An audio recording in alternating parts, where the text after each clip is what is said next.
Hello friends, welcome back to my channel. मैं हूं साहिदा नफीस और आप देख रहे हैं गॉड इज़ ग्रेट चैनल। खुदावंद के ज़िंदा जलाली और बाबरकत नाम में आपका मेरा दिल सलाम। मेरा ईमान है कि खुदावंद के फजल करम से आप खैरियत से होंगे। सो आज की वीडियो में हम सीखेंगे कि यूसुफ को मिस्र में कैसे बेचा गया। सो वीडियो को अंत तक ज़रूर देखिएगा और अगर आपको मेरी वीडियो अच्छी लगे तो लाइक, सब्सक्राइब और शेयर ज़रूर कीजिएगा और साथ ही साथ कमेंट में अपनी राय भी ज़रूर पेश कीजिएगा ताकि मुझे इस बात का अंदाज़ा हो सके कि आपको मेरी वीडियो कैसी लग रही है। सो सब्सक्राइब ज़रूर कीजिएगा ताकि आपको मेरी नेक्स्ट आने वाली वीडियो सबसे पहले मिल सके और आप अपने ईमान को खुदावंद पर और ज़्यादा मजबूत और पुख्ता कर सके। सो चलिए चलकर शुरू करते हैं अपनी वीडियो को और सीखते हैं कि यूसुफ मिस्र में कैसे बेचा गया। इसके हवाले से कलाम मुक़द्दस में हमें क्या दर्स मिलता है। बाप और बेटी और रूह कुद्दस के नाम में आमीन।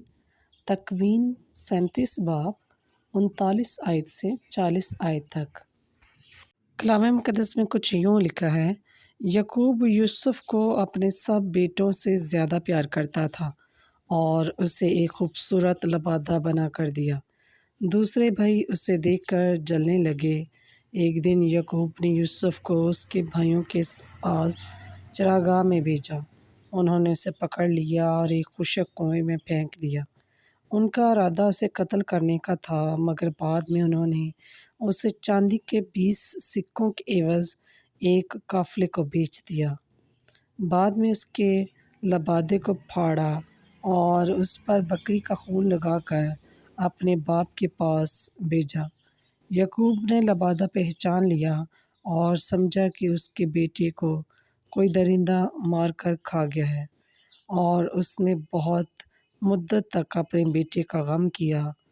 सौदागर यूसुफ को मिस्र ले गए और वहाँ फ़ारून के सरदार पोतीफर के पास बेच दिया।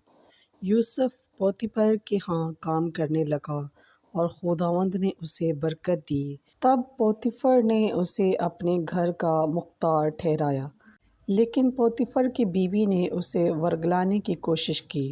जब यूसुफ ना माना तो अपने शोहर के सामने यूसुफ पर झूठा इल्ज़ाम लगाया, जिस पर पोतीफर ने यूसुफ को कैद खाने में डाला। उस वक्त कैद खाने में फ़ारून बादशाह का साकी और बावर्ची भी थे। उन्होंने एक ही रात ख्वाब देखे और यूसुफ को बताए। यूसुफ ने उनकी ताबीर बताई कि साकी को रिहाई और बावर्ची को फांसी मिलेगी, और जैसा यूसुफ ने कहा था वैसे ही हुआ। बस पाक कलाम के पढ़े और सुने जाने पर खुदावंद की ख़ास बरकत हो, खुदावंद का शुक्र हो। बस मेरे अज़ीज़ों, खुदावंद इस कलाम के वसीला से आपको और मुझे बहुत सी बरकत से नवाजे। अपना और अपने प्यारों का बहुत सारा ख्याल रखिएगा, दुआओं में याद रखिएगा। खुदा हाफिज़।